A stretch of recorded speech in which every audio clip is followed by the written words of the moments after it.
here tonight for the septic system upgrade at 171 Beechwood Street, which makes use of an alternative leaching system and requests 2 local upgrades. The site currently consists of a 3-bedroom dwelling, single-family dwelling that's served by 2 cesspools in series that are located under the existing driveway.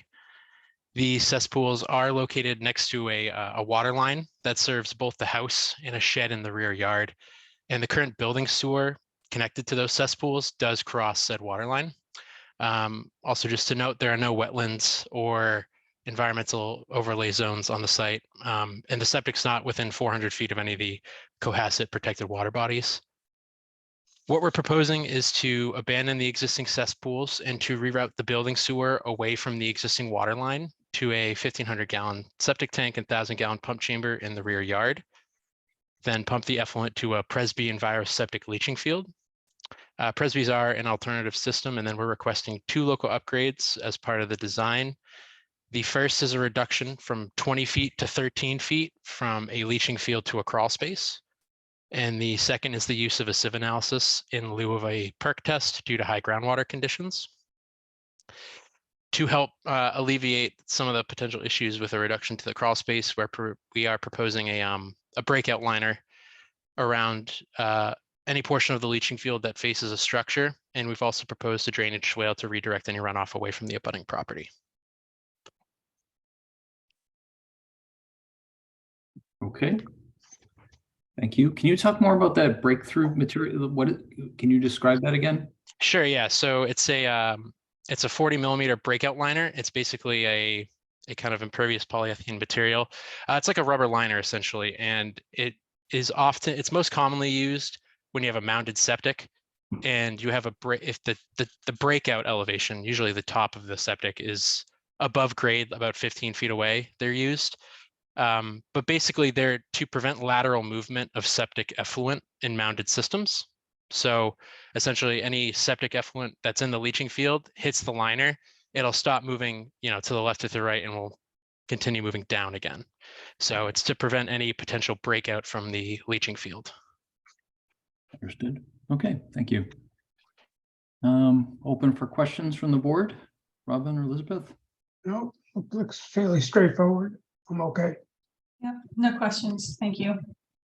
Okay. I just had one comment for the board. So if you could see here, there is an old well here that's no longer being used.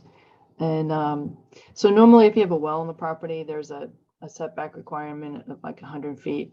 And so now it's actually very close. And so in addition to that, any well that's on a property that's no longer being used should be properly abandoned, like it should be filled with grout, because otherwise it could be a conduit of, having pollution going down into the aquifer below. So I would just recommend that you make that part of the condition if you're going to accept the plan, to also have the well properly abandoned in accordance with Massachusetts state well regulations. Okay, that seems to make sense. Did you say there were 2 wells? No, just right here. So it's actually within 100 feet of the tanks and within 100 feet of the leaching field. And in any case, it should be properly abandoned, but this just kind of gives you a good reason to do it. Okay. Yeah, I tried to find whatever info I could on that well, but I don't think it's been used in decades. Even though the previous owner didn't ever remember it being used, but we have no problem with that condition of approval. Okay, great. Okay, so we have we need 3 motions, one for the upgrade request, another for an upgrade request, and then for the overall plan. So since I have it right here, I'll make a motion to approve the local upgrade request for 310 CMR 15405B to reduce the setback between a crawl space and a leaching field from 20 feet to the proposed 13 feet. Can I get a second? Elizabeth, thank you. All in favor? Aye. Aye. Aye. Motion carries 3-0. Second motion to approve the local upgrade request per 310 CMR 15405I to allow the use of a sieve analysis. Can I get a second? Thank you. All in favor? Aye. Aye. Robin, you good? Robin, did you vote aye? I did, yes, I did vote. Oh, okay, good. Okay, it carries 3-0. And finally, I move to approve the septic design plan for septic system design plan for 171 Beechwood Street, Cohasset, Massachusetts, dated 3/16/2023, revised 3/27/2023, with a condition that the on-site well be properly abandoned in accordance with Massachusetts Department of Environmental Protection private well guidelines, updated February 2023. I'll second that. Thank you. Can I, all in favor? Aye. Aye. Motion carries 3-0. All right. Thank you. Thank you very much. All right. All right. So we have a few minutes before we go to the next agenda item. I reviewed the mini meeting minutes and they looked right to me. Seems like a million years ago. I can't believe we went that long between meetings. I mean, That was like a record, I think. yeah, it's a little bit amazing. So could I get a motion to approve those meetings unless anyone has any comments to make? I move to approve the meeting minutes of November 22, 2022. I second. Okay, all in favor? Aye. Aye. Aye. All right, motion carries 3-0. Next meeting date, which for Robin and me will be our last. Yeah, your last meeting. I'm sad. I'm sad that you guys are abandoning the team, but I really miss working with you both a lot. Thanks. The town is in good hands. Oh. Thank you. So what else do we have in the queue, Pam? Well, so the animal regulations that we're looking at tonight, we're just gonna kind of go through them tonight, and then the next meeting, we could actually make it a public hearing and do the final approval of them. So we definitely have this as an item agenda right off the bat. Mhm. Okay. I'm still thinking we're gonna get a septic from that Malini Seafood, but then again, I thought we were gonna get that a month ago. I think there's another Morse one going on right now too, where they may have just done some perk tests, so. I'm pretty sure, Amy, wasn't there one on Beechwood Street recently? Some perk tests? Oh, and you know what else? Someone else is gonna come in with an animal. Yes, I think there application. was one. I just can't think, sorry. I'm not sure of the address. Yeah. Yeah, so I think we'll have at least 3 agenda items in a month from now. Okay. So do we go out as far? So I can't do the week of the 22nd, but I could do Tuesday the 16th or Tuesday the 30th. Either of those days would be fine with me. Anyone? Either one. I think I am also free those two. So should we go as long as we can, or Pam, so we can sort of accumulate? Yeah, maybe we should go longer, and that gives everybody time to like notify butters and stuff. Oh, good idea. Yep. Okay, so let's say, and we also will have a public notice for the hearing too, right? Yeah. So should we say 6 p.m. on Tuesday, May 30th? Wait, aren't we doing April? Or April, yeah. What month are we in? Oh, no, that's not what we're in. Sorry, I'm looking at my calendar and it's like, never mind. Sorry. You're confusing me. I'm sorry. Now I'm confused. Okay. So like April 25th? Tuesday, April April 25th would work. I'm traveling that day. I feel like I'm going to be in Eastport, Maine. I have no idea what's Wi-Fi and cell and all that stuff is going to be like up there. We could try it. Is But Monday I'm- the 20th? How about, is No, we Monday could do any- like we could do either the 18th of April or the 2nd of May. The 18th would be fine for me. That's think what we I'm- get. Yeah, I think I'm on I'm away again. I'm sorry. That's okay. Does So May it's 2nd Eddie. work for you, Michael? Excuse me? May 2nd work for you? May 2nd works, yes. Elizabeth, that okay? That works for me. Sorry, thank you. Robin, how do you feel about May 2nd? It's fine. Okay, 6 p.m. Yep. Super. Okay, we're at 6:11. Okay, so animal regulations. So Pam, are you gonna walk us through this? I will. I'll walk you read through it. It would be good to understand, sort of to remind us what what we're doing and why. Exactly. yeah. Yeah. So the impetus, there's been some like little minor things that I thought would be good to change for a while, but the real impetus to do this now is the fact that we've really gotten just about every application we have on Permit Eyes. Everybody has to do online applications. So the animal thing became very awkward because technically, according to our regs, you're supposed to get 2 separate permits. One was for the keeping of animals and one was for a stable. It doesn't really work permit wise. You really need to get fill out one application for one permit. And so I looked at the state of Massachusetts template for animal regulations. That's all about one permit. I looked at Hingham, Hanover, the town of Concord, because not every town has them. They all just have one single permit. So it looked like it all would really work better if we just combined it into one permit. And it was very repetitive.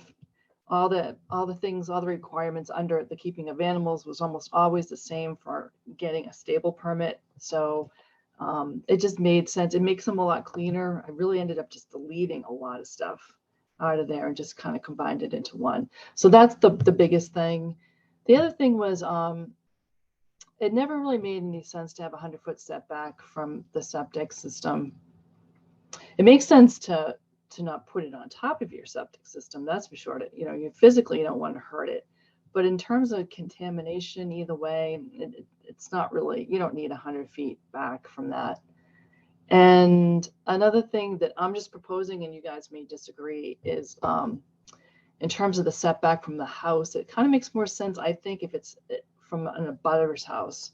If somebody wants to have it within 100 feet of their own house or whatever it is, I don't see why they shouldn't be able to do that. But Well, that means we'll have 2 separate standards, one for somebody else's property and their own property. Does that make sense? yeah, because it's a choice for you if you want to have your barn closer to your house as opposed to the neighbor should have the right to have at least 100-foot setback. But anyway, we'll get to that. We can talk about it then. But those are I think the 2 biggest things, and really the permitized thing was the biggest thing. And then also it talks over and over again about when you apply for it to get a form from the Board of Health. Well, you don't actually get a form from us anymore. Now it's permitized. So I kind of swapped that stuff out to kind of update it. So I think those are the big highlights of this thing. So as you can see in the front page, just under looking at table of contents, section D was permit to keep animals, and then E was stable permit. So I got rid of the stable permit, and then, you'll see a lot of deletions and stuff in here. So the blue is me. I just tried to clean this up a little bit. The wording was a little awkward. And then I had KP Law look at it. Greg Corbo is the lawyer for KP Law, so he'll be in purple. And in here is just adding the word public health to Board of Public Health.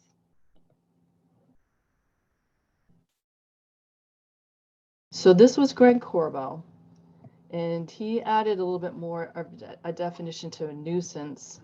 He was saying including but not limited to unsanitary conditions or odors or noise that disturbs the quiet enjoyment of abutters. And Elizabeth, I think rightfully so, said, well, quiet enjoyment is kind of a subjective thing to add. So maybe it should just be or odors or noise that disturbs the abutters, period, and get rid of quiet enjoyment. That is a very subjective phrase. I get rid of that. Okay. long as it doesn't disturb the loud enjoyment of the abutters. And I also, I mean, the formatting in this thing is a mess from doing cutting and pasting and redlining. I'll get all that stuff cleaned up for the next meeting. And so, and under the definition of permit, so now I've combined and said it means a permit to keep and stable animals, period. No longer two different things. And I put permanized. What's the definition of permanized? It's this online permitting system. And that's how you get your application. So now this was just plain old keeping of animals, and now it's just combined into one, keeping of animals and a stable permit. The one thing that was very confusing to people, including Greg, the lawyer, was it was saying previously that you had to get a permit if you had above the quantity of animals listed below. And so then they had like roosters and it was 0. And so I think Greg and myself initially thought that meant, well, if you look quickly and see rooster 0, it means you can't have them. They must be prohibited. But it's saying if it's above. So I just kind of changed it to say at or above the quantity below. And I just put 1 for a rooster. So if you have 1 rooster, you have to get a permit. And all those other towns I mentioned, they all had this extra little paragraph that said no rooster shall be allowed unless a permit is specifically issued. It shall be adequate cause for refusing or revoking a permit to keep a rooster if one or more abutters complain, if it constitutes a nuisance by reason of noise. That seems to be standard language because all 3 towns had that same exact paragraph. So I think that came out of a state document. Do you guys agree with that? Mm-hmm. Okay. Yep. And this paragraph about exotic and wild animals shall not be kept in the town, that was in another place. I just brought it up to here. It kind of made more sense to have it, you know, since we're talking specifically about animals like roosters and all that stuff. And then again, this purple is Greg Corbo. Just kind of make more legal language about legal agreements and stuff. And he just talks about like having a public hearing. And later at the very end of the regulations, there was also another section about like having a public hearing. And he said, like, you don't need it. You've already discussed it up here. Yep. Okay. And so this is now just, again, kind of moving existing things up above. So this isn't like new stuff, even though it's in blue. This was just moving it up. And then Greg added this about prior to getting a permit, we have a right to do an inspection. And I know I talked to you guys a little bit about like, what's the story with the animal control officer, why he doesn't seem to be wanting to do inspections for us anymore.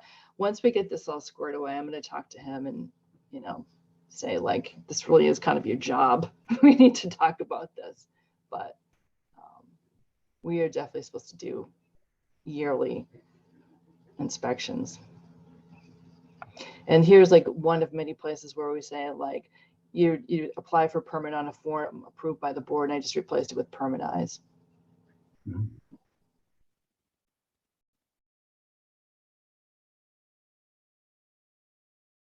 Greg changed a meeting to a hearing. And again, talked about inserting like you're allowed to have a hearing when there's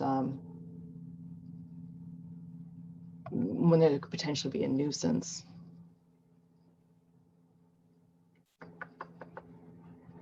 And so this is kind of like merging a couple things together.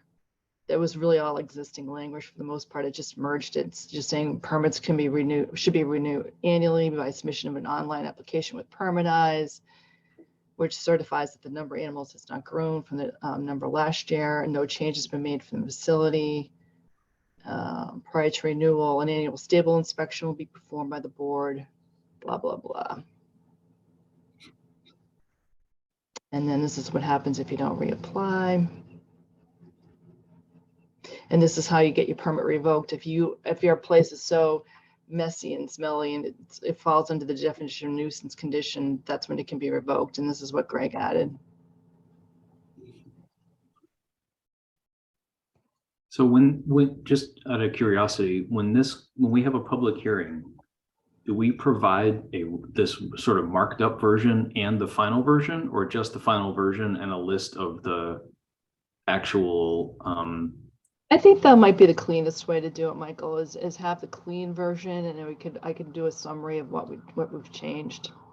right, so And then just formally anything vote of on it. anything of any kind of consequence, right? So I mean, reformatting, reordering stuff and whatever, Yeah, that's not, I think that's probably not, but if there are changes, like, for example, if the quiet enjoyment clause was in the old text, someone may say, well, I want quiet, right? So, right. I mean, so there are certain things I would say, if we flag the things that are actually, substantively, importantly, Yeah, or I know what you mean. you know what I mean, changed, Yeah, that would be good to have a list of that. yeah, definitely. Okay. And the quiet enjoyment was never in there. That was Greg's suggestion, so we're canning that before it ever even got in there. Awesome. But I know what you're saying, and I think that's the best way to do it. Well, I'll make a list, and like a numbered list of all the changes, the substantive changes.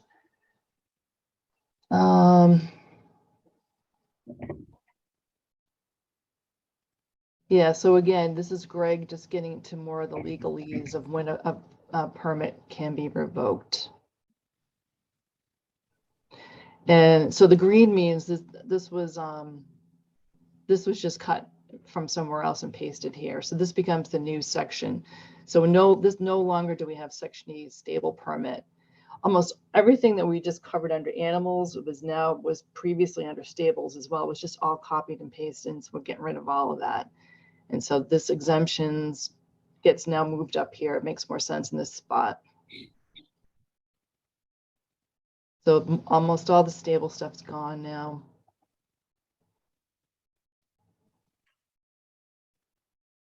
Then we just go with existing minimum lot sizes, that stays the same. Facility reconstruction. Elizabeth had a comment about adequate drainage, and that's just kind of another objective thing. What's adequate drainage?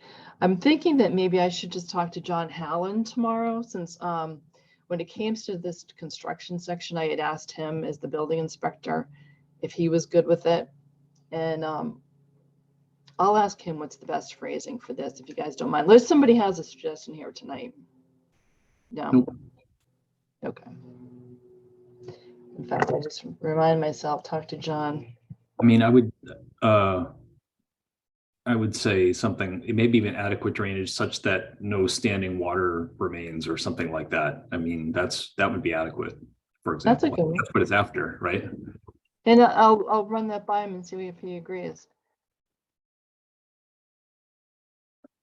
Right, and I was also thinking that maybe it was talking about runoff, like it has to be able to infiltrate versus runoff that could go to the neighbors. Mhm. All right, we'll work on that. I'll send that to John too. I mean, I'll have him go over that. That's a good comment. So this is where you guys should chime in. So I was just recommending the wastewater treatment. Let's start with this part, the soil absorption system. And right now it's currently 100-foot setback. Like I said, the state doesn't have any kind of recommendation. No other towns have this, and 50 feet from the septic tank. I think some setback would be good. I'm recommending maybe 10 feet just so that nobody builds on it or, damages it in any way, but leave it up to you. So what do you suppose that this was in there? Why do you suppose this was in here anyway? That is a really big setback. So Elizabeth and Robin, I think you were on the board back then. Do you guys have any remembrance of that? No? I don't.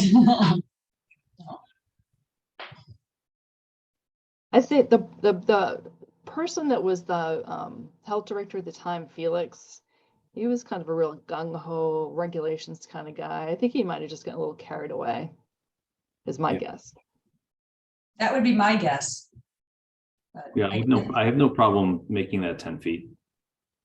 Yeah, me neither. Okay. Then the other one is the 100-foot from any dwelling. Do you want to keep that? Do you want to consider it and make it on an abutting property? So I remember this coming up in that, The Bliss one? the case up on Forest Ave, right? Yep. And the question was, you know, can they waive the setback to a living space in their own, right? Can they essentially get a variance? And I think, as I recall, the conversation was around, well, we're here to protect public health, even people from themselves, right? So Correct. if there was I'm just trying to think of an equivalent. Well, actually, if we went back to that, the permit we just heard where we capped the wells, right? So in principle, any kind of runoff into the aquifer or whatever would still be their problem, but we're trying to protect the owners. I mean, they can always ask for a variance. I would just suggest we don't make it, like, we don't call it out as saying it has to be in a butter. That would be my position. I think we have an obligation to protect people from themselves. Yeah. And so I wouldn't change that at all. I'd just leave it. Okay. Elizabeth, you feel the same? Yes, that works for me. All right, we'll get I rid of mean, that one. you know, they're welcome to ask for a variance, right? It's just, we don't want to give them a pass automatically. Yeah, just don't have it up front, that's all. Okay. All right, we won't do that one then. Okay.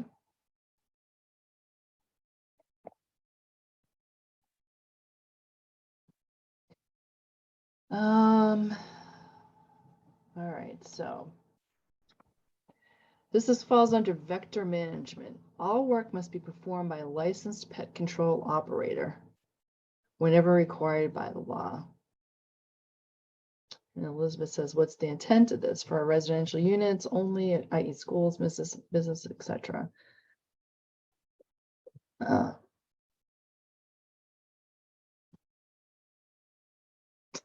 Yes.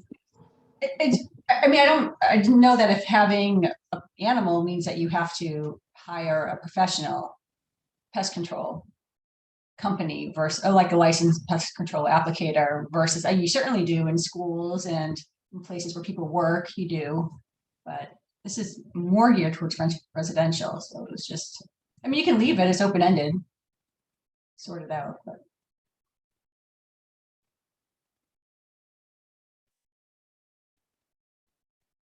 The work, when you say the work being performed, is this the development of the pest management plan?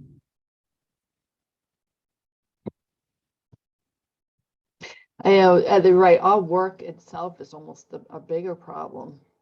What does all work mean under vector management? When required by law, it just seemed, I don't know, a little bit all over the place.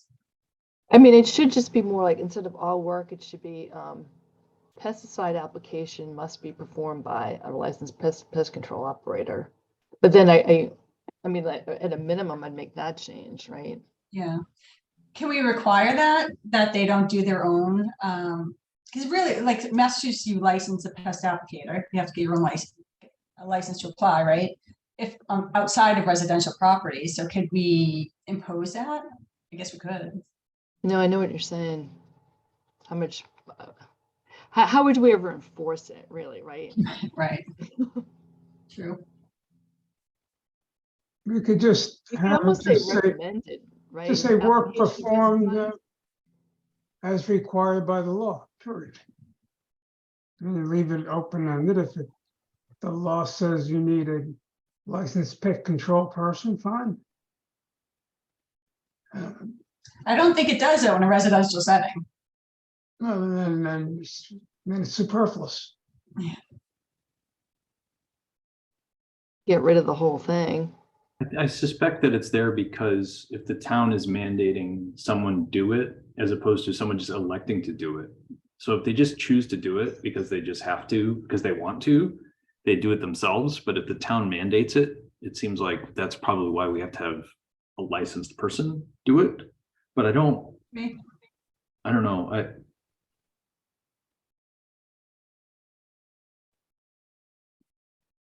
Because this is just about vector. Oh, I see. Oh, yes. So so you think that's what it's about, Pam, is pesticide application? Yeah, because it's vector management, so why else are you bringing in a pest control operator, right? You've got an outbreak of mice or rats or something. So maybe we do want it across the board to be done by a licensed professional and not the homeowner. I suppose when somebody's stuck in whenever required by the law was the kind of their out, maybe. Right.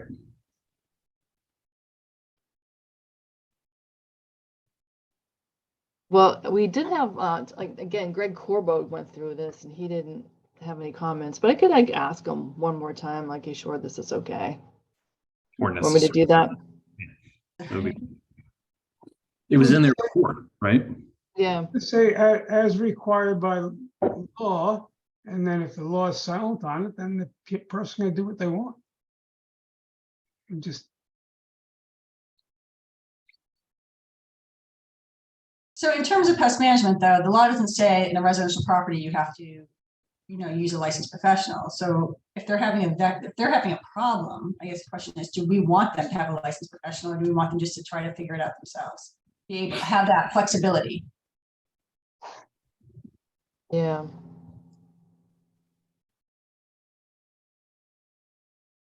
Table it. It was just food for thought. Whatever you think.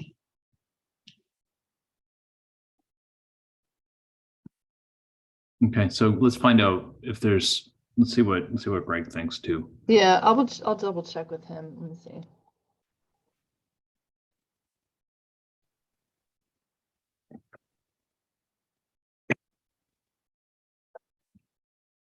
Day hopping.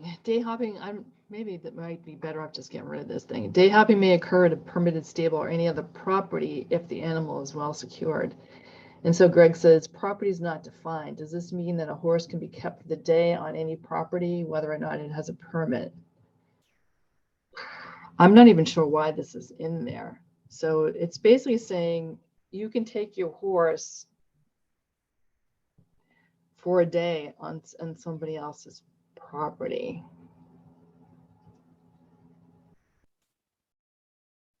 Seems like it's opening a can of worms and I don't know, maybe this allows people to have ponies for a birthday party. I don't even really know. Yeah, or they go go riding and stay overnight somewhere, or I mean, it does sound like it does sound like if it's just someone's property that they should, as Greg says, they can, if they secure the animal, then the property doesn't need a permit, but it's only, is day hopping defined up at the top? I think it is. I think it's like 24 hours or something. Let's see what it says. Sorry.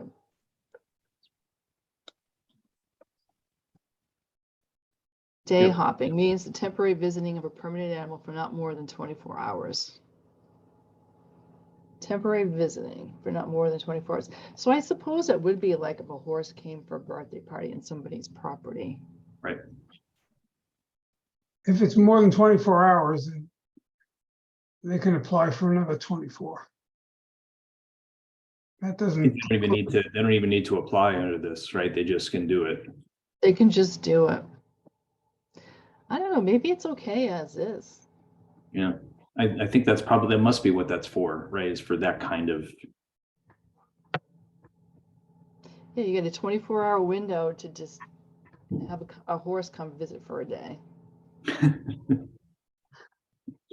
While we're on the subject of there's no definition for property, because I just assumed that all the capital words, the words that are in totally capitalized, were because they were in the definition, but it reads weird to me, or maybe I'm just, I don't know, picky.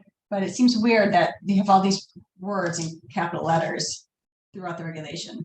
Is that true of We all can, of we can get regulations? rid of that. I mean, that's the way it was. I mean, that was the existing thing, and it is whatever was defined. No other town, again, no other town does that, but this is the way it was written. If you want me to get rid of that, I can. Are other regulations written like that? I don't think so. Yeah. I'm just being picky. I mean, if you want to take the time, but I wouldn't go out of your way either. I don't mind doing it. I think it was a little weird too. While we're going at it, we might as well really Yeah. fix it. I mean, it's a good idea when you're like drafting it and reviewing it, because it brings across terms that you're like, oh, maybe that wasn't defined. But once it's done, Yeah, you're right. It's almost lazy, like it was left behind. Mhm. All right, I'm making coffee. there's a quick way to do that, Pam. If you need a shortcut to do that, I've had to do that before, like fixing all these random all capital things. Okay, I'll send you. like this, use the find thing. Yeah, you Yeah. can do it that way. All right, Yeah. yeah, send me a little note. That'd be great. Thanks, Michael. Yep. Okay. It's brutal. Yeah. All right, so we're almost done. So Greg just stuck in nuisance conditions again as a Mhm. way to investigate, you know, if there's violations.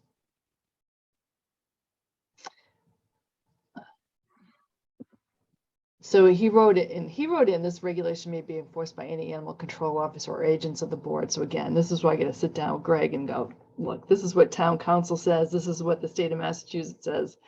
Not Greg, Josh Kimball's the animal control officer. I Yep. got to get that squared away with him. And it talks about fines if somebody violates it. And again, Greg's just writing in like everything that can happen under the law if somebody's disobeying, all the different fines and stuff.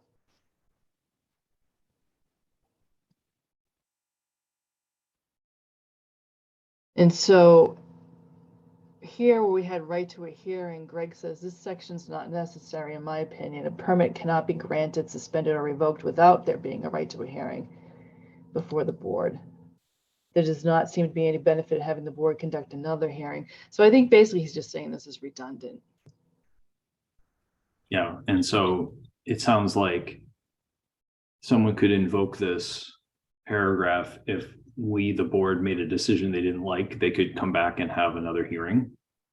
Yeah, no, I don't think we want that. Yeah, and I think this did come up on the Forest Ave Yeah. case. When this was one of the comments from the lawyers that reviewed it. They were like, that's a little odd.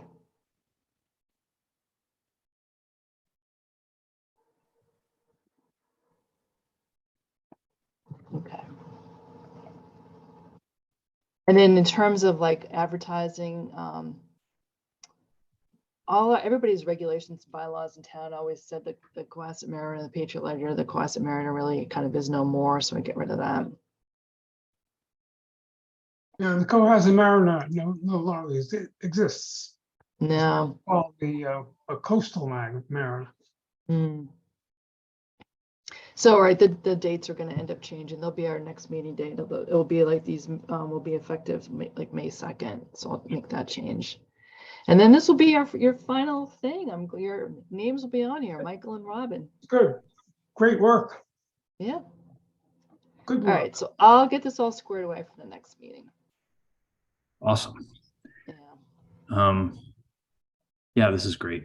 Nice work. So this just has to be approved by us. This is not something the town meeting has to approve or anything like that, right? No, if it was a bylaw, it would have to go to town meeting, where it's just our regulations, just the Got it. board can do it. Good. Thanks a And then lot. the one other thing that will be Michael's final thing, I think, is the Cook estate. And I drafted a letter. I'm not sure if you guys had a chance to review it. Mhm. Not sure why it's not opening. Oh, there we go. But, you know, we had sent them a letter telling them that, you know, you're causing a public health risk and therefore you must connect to sewer. And that was back on November 16th, 2021. And so if you ride by there in the driveway, you're still going to see groundwater coming down their driveway, but the difference will be that now it won't be contaminated with nitrogen like it was before, hopefully. So they have connected. Hmm. So it's very good. Good. So you need me to put a signature on this? Okay, yep, I can do that. Yep, and then just scan it back to me and then we'll send it out tomorrow. Awesome. Do we have to approve the changes in the barn regulations And the animal regulations? you mean? that we just went through? Do we need a motion? You can do the final, why don't you just do an approval when we do the public Okay, hearing? we'll wait till the final. Yeah. That's fine. And Okay, I like your idea, Michael. I'll definitely make a list, like a numbered list, and just show our, like, the main substantive changes. I think what we'd like to do is avoid having people dive into details that are not changed. Like we're not looking to revise any of the regulations. We're just consolidating it and cleaning it up. Mhm. So, you know, the less attention we draw to lots of red line stuff, the better. Yeah. I mean, surely it's a public hearing. People can talk about whatever they want, but, you know, I don't think we want to go too far down that road. Cool. All right. Okay, where are we? Public Health Director report. So Pam, we've have many weeks of reports. from you. Yeah. Anything you'd like to highlight? Many, or many talk about? reports. What am I doing? So I went to an interesting sewer commission meeting. I've been going to those for months and months and months now because number one, getting updates on the Cook Estate, and then also getting updates on the CJC Plaza up there, the 383 400 Plaza. And one of the meetings, not this week, but 2 weeks ago, they had a really interesting presentation from a consultant that talked about like climate and resiliency and what kind of things that they need to be worried about in terms of the wastewater treatment plant. And, you know, they talked about the risks from, you know, big storms and how they showed like how, you know, in 2035, the risk becomes this much, 2050, this much. And after a while, like, it gets really scary. And at some point, the whole treatment plant could be inundated with water, and what do they need to do to prevent it? But one of the, I think the key things to keep, like if the plant ever did get inundated, or if it even just went down, because they have trouble with their membranes someplace sometimes, is to get like a regional sewer pipe that goes up 3A, where they could just turn the valve and have this all the sewage go instead of the Cohasset plant and send it off to Hull, assuming Hull's not inundated with water. But I think there's been like pushback in the town not to get regional sewer, but I think it's a really good thing. And so I've been kind of meeting and talking with those guys, and I think I'm going to start joining some meetings that what they're going to kind of jumpstart the talks with them again. And then one of the things I was doing is making a list of some of the real big properties on 3A that are struggling with septic. A lot of places with food and restaurants are really not meant to be on septic systems. So you get all those coffee places, Dunkin' Donuts, Mary Lou's, Starbucks. They've all had problems through the years. They've all struggled. The Chinese food restaurant obviously was terrible, but that luckily is now being connected. And we got Mulaney Seafood, which is in failure. And when they finally does come before the board, they're probably looking for like 4 variances. That place should be on a sewer and not septic. We had the Curtis Liquors Plaza that was struggling, that got kind of fixed last summer, but you know, who knows how long that's going to last. Then if you go down the other end of town where there's the South Shore Athletic Center, they've had backups in their showers and stuff. So they kind of struggle. So all these really big places, they really should be on sewer. So anyway, as your representative, I'm going to be going to some meetings, I think, and just trying to push for that regional sewer thing and get people educated, I think. Hmm. Good. Yeah, makes sense. Thank you for fighting that battle. Yeah. So that's the biggest thing. Oh, and the other thing too, I know I mentioned in my reports was the fact that DPH was not going to let us get an outreach worker right away until we met our statutory requirements. DPH is kind of tough. You know, they give us this giant grant and it's got strings attached to it. And we found that out initially when we were going to do a testing site. I mean, what could be more beneficial to public health during a pandemic, but have a testing site? Elizabeth, you weren't on the board back then. You didn't know that. So the first thing we were going to do with the money was set up a testing site in Hingham and have the grant pay for it. And once Hingham sunk like $30,000 into it, they said, oh no, you can't use it for that. And we were like, what, are you gonna be kidding me? Like what better use could there possibly be? But they're really more about hiring staff. And so that was a whole fiasco. So they can be very contradictory and sometimes hypocritical. And I don't know, we'll keep pushing it, but I don't know. It's hard to even explain their thinking sometimes, but Is there an expiration date on that funding? it's supposed to be for a good solid 10 years. We have to keep renewing every 3 years, but it's supposed to go at least 10 years. Yeah, I've never seen people have so much trouble spending money like that. I know. It's just I unbelievable. know. It's crazy. So that's it for me. Okay. And we will table the nurse report since Mary is not here. Does anyone have any other topics we'd like to talk about? No, but so maybe after the meeting closes, I missed the discussion about, I think, Dan and kind of potentially where the board is trending. And either perhaps Pam, you can hold back and we can talk about that, or I can call you tomorrow. Whatever Oh, we works. could do that. Okay. Sounds good. Okay. I apologize. My name is Jack Murphy. I've been in contact with Pam and I missed the first 10 or 15 minutes of this. Just wanted to check in and see how the septic plan went, if that was approved or not. Yep, it was approved. Great. I appreciate it. Thank you all. You got it. Thanks, Jack. Jack is he's the buyer of the property. Oh, good. Oh. Correct. Yep. Thank you all. I appreciate it. Could I get a motion to adjourn? Sure, I'll make the motion to adjourn the meeting. Right. A second. Okay, all in favor? Aye. Hi. All right. Yeah, motion carries. Meeting is adjourned. Thank you. Thank you all. Thanks, everyone. Bye. Bye.